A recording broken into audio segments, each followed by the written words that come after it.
वालेकुम students, lecture 41 है KCL के हवाले से। फ़र्स्ट ऑफ़ ऑल हम ये देखते हैं कि KCL क्या है। KCL stand for Kirchhoff's current law, जिस तरह हमने लास्ट लेक्चर में डिस्कस किया था।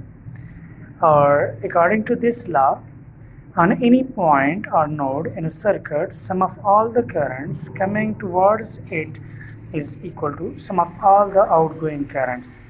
मतलब किसी भी नोड की तरफ आने वाले करंट्स का मजमुआ उस नोड से निकलने वाले करंट के मजमुए के बराबर होता है।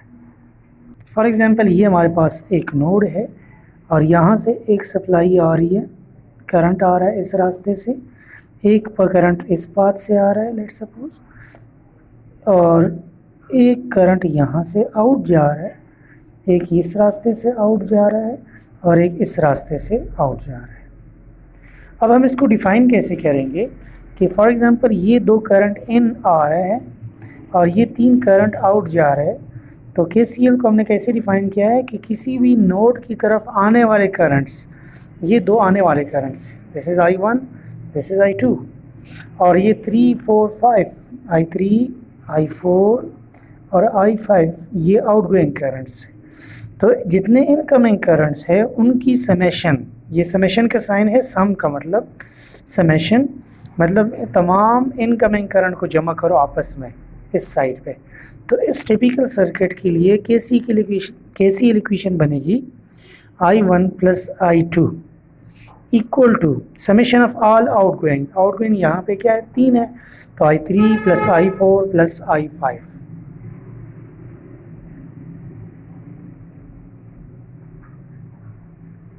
तो ये टिपिकल इक्वेशन है किसी भी KCL सर्किट के ऊपर। जब हम मैथमेटिकल शेप में इसकी अप्लाई करते हैं तो आपने इस शेप में जनरलाइज्ड इक्वेशन उसके लिए लिखनी है और उस मखसूस सर्किट के लिए आपने तमाम इनकमिंग करंट को जमा करना है एक साइड पे और तमाम आउटगोइंग करंट को दूसरे साइड पे जमा करना है। तो ये एक डिफिनीशन है किरचॉफ करंट लॉ की। उर्दू में आपने कैसे लिखना है कि आपने ये बताना है कि KCL हम पैरेलल सर्किट्स पर इस्तेमाल करते हैं जिसमें एक नोड की तरफ मल्टीपल रास्तों से करंट आ रहा होता है और मल्टीपल रास्तों से निकल रहा होता है। तो फिर हम यूँ कह सकते हैं कि जितने भी आने वाले करंट्स हैं उस नोड की तरफ, उस पॉइंट की तरफ, उनका मजमुआ बराबर होता है, तमाम करंट्स का मजमुआ बराबर होता है उस नोड से निकलने वाले करंट्स के मजमुए के। अब इसको हम दूसरे शेप में कैसे डिफ़ाइन करते हैं, जिस तरह हमने KVL को दो तरीक़ों से डिफ़ाइन किया था, इसी तरह KCL को भी हम दो अंदाज से डिफ़ाइन करेंगे। तो अब हम लिखते हैं डिफिनीशन नंबर 2 KCL के लिए।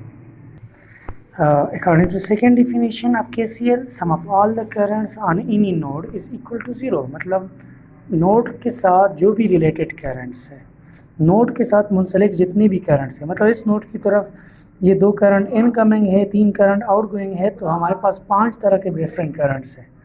तो अगर हम इन तमाम करंट्स को आपस में जमा कर लें तो इनका मजमुआ 0 के बराबर होता है।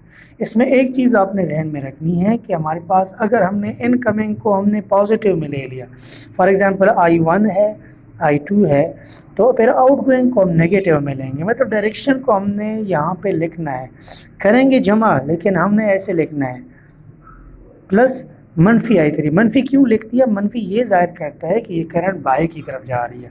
प्लस इसी तरह हमने I4, लेकिन माइनस I4 इसलिए लिखना है प्लस I4 की जगह पे क्योंकि ये आउटवर्ड जा रहा है करंट। इसी तरह plus minus I5 is equal to 0। तो ये बाय डिफ़ॉल्ट इस शेप की एक्सपेंडेड वर्जन है।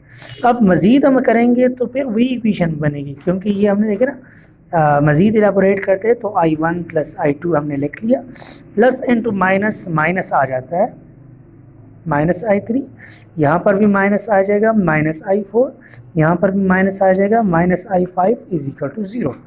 तो बेसिकली ये हमने सम किया है सबको, लेकिन जब हम डायरेक्शन का साइन इसके साथ मिलाते हैं तो यहाँ पे माइनस आ जाता है। तो ये इस टिपिकल सर्किट के लिए हमारे पास KVL इक्वेशन है according to second definition of KCL। अब ये चीज़ आपने याद रखनी है कि KCL को हम यूटिलाइज करते हैं टू सॉल्व पैरेलल सर्किट्स।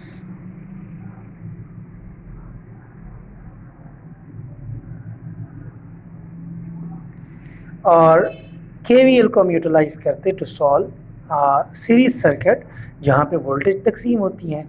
और ये किरचॉफ करंट लॉ है, तो करंट लॉ के अंदर हमने करंट डिवीजन की बुनियाद पे क्वेश्चन को सॉल्व करना होता है। और जो करंट लॉ है उसको वोल्टेज मालूम करने के लिए इस्तेमाल करते हैं, किसी नोड के ऊपर वोल्टेज कितना आ रहा है, और जो वोल्टेज लॉ है उसकी मदद से हम करंट मालूम करते हैं कि किस पाथ में कितना करंट फ्लो कर रहा है या उस पाथ में कितना वोल्टेज ड्रॉप हो रहा है, वो भी हम फाइंड कर सकते हैं।